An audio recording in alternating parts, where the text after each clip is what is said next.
దానికి అవకాశం వచ్చింది. కాబట్టి అవి అప్పటికప్పుడు క్లియర్ చేసుకుంటాం పోతే దాదాపు 20% సమస్యలు మనం వెంటనే ఐడెంటిఫై చేయడము, వాటికి సొల్యూషన్ జరగడం జరుగుతుంది.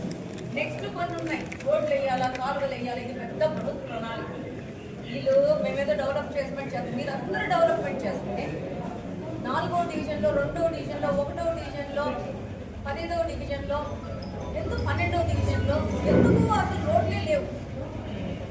నా ప్రశ్న డైరెక్ట్, మీరు డెవలప్మెంట్ చేసి ఉంటే ఎందుకు ఇక్కడ అంతా అసలు రోడ్లే లేవు?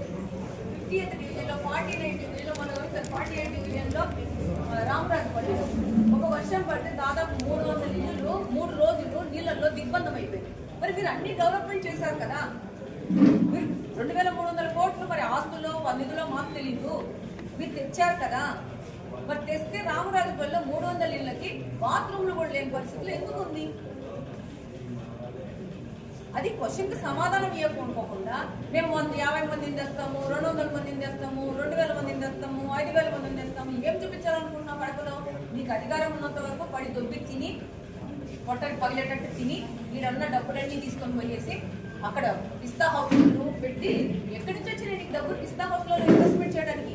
ఒక వేరే దేశంలో డబ్బులు పెట్టేంత ఏం చేసినావు ఇక్కడ? ఒక పాత స్కూటర్లు అమ్ముకుంటే, ఒక చిన్న బైక్ షోరూమ్ అమ్ముకుంటే